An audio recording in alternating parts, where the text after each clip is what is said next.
Hoje eu vou desvendar o segredo do fusível térmico e, consequentemente, você vai compreender o fusível comum, o fusistor, o fusível lâmina e outros.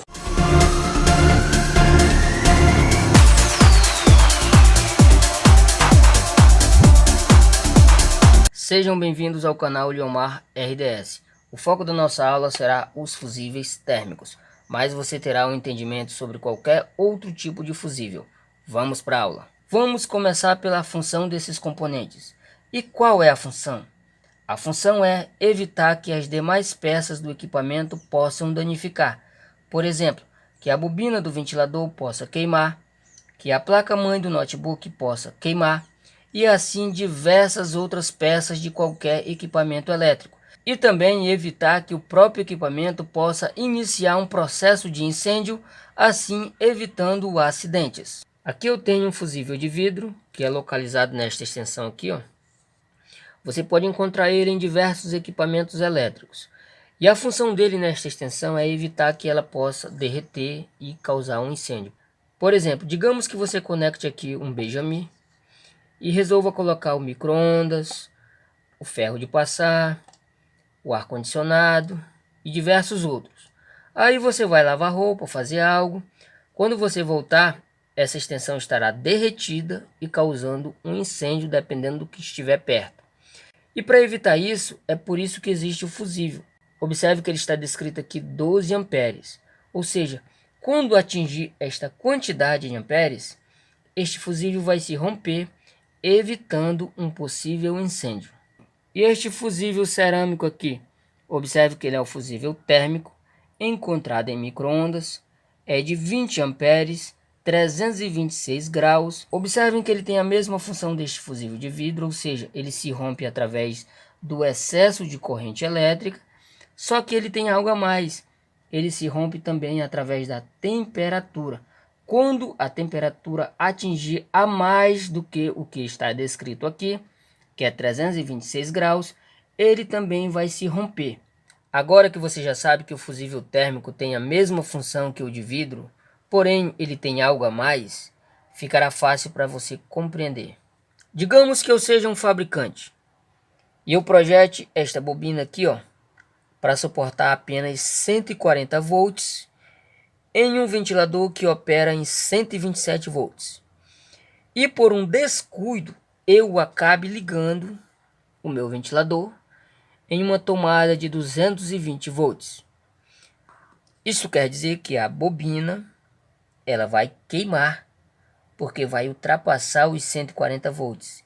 E para evitar que ela queime, eu preciso colocar um fusível térmico com uma quantidade em ampere que possa fazer com que este fusível se rompa antes que queime a bobina. Mas digamos que eu, como fabricante, resolva projetar esta bobina para suportar até 220 volts em um ventilador que opera em 127 volts em casos rápidos. Neste caso, eu posso ignorar a precisão em ampere e focar apenas na temperatura. Mas digamos que eu resolva ignorar tanto a precisão em ampere quanto a temperatura, isto pode causar um possível incêndio no equipamento elétrico. Mas tudo depende do fabricante. Primeiro, o que ele quer proteger. Segundo, o que dá para proteger. Digamos que esta bobina aqui seja exposta a um surto na rede elétrica e ela queime. Porém, o fusível ele não queime, ou seja, o fusível que é para atuar como proteção no circuito, ele não atua. Isto quer dizer que ele está mal dimensionado ou até mesmo a bobina pode ser de má qualidade. Segundo é o que dá para fazer. Por exemplo, aqui eu tenho dois fusíveis térmicos para ventiladores e eu não posso colocar esses fusíveis térmicos em ferro de passar. Aí eu coloco aqui, ó, este fusível aqui que é mais reforçado, tem uma temperatura maior, só que a temperatura precisa conciliar com a corrente elétrica, ou seja, eu preciso conciliar de forma que o equipamento não fique queimando com facilidade, ou seja, o foco é a segurança do usuário, a segurança das peças do equipamento, mas eu preciso conciliar de forma que o equipamento possa ter uma durabilidade maior.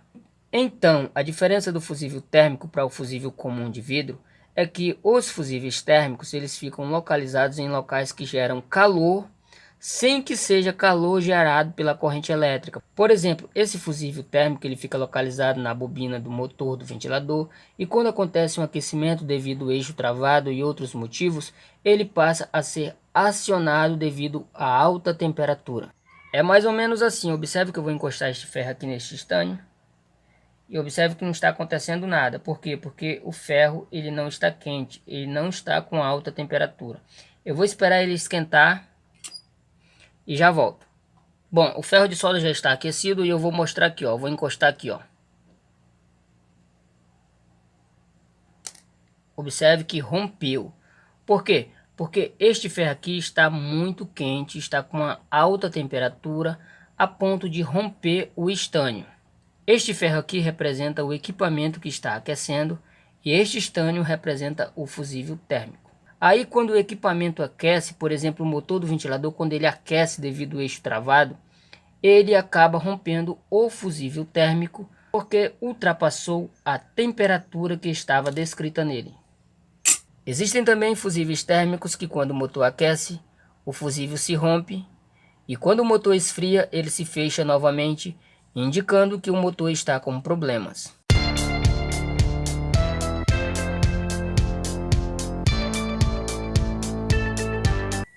Um exemplo aqui, ó. Uma vez, faz muito tempo atrás, eu peguei um fio como este e coloquei no micro-ondas no lugar de um fusível térmico aqui, ó. Sabe o que aconteceu? Este isolante aqui derreteu todo. Por quê? Porque a corrente elétrica, ela fez aquecer este isolante aqui e ele derreteu, ou seja, o efeito Joule. Quanto mais corrente elétrica passa por um condutor, mais ele aquece. Da mesma forma, quando acontece um curto-circuito, este condutor aquece e faz romper o fusível térmico. Você não precisa necessariamente saber quais os tipos de composição que existem nos variados tipos de fusível, e sim saber qual é a sua função, por que ele não está atuando e principalmente colocar o fusível correto. Acredito que depois desta aula será possível você expandir este conhecimento para todos os outros tipos de dispositivos de proteção. Se você gostar, deixe o seu like, se inscreva no canal, lembrando que teremos muito mais.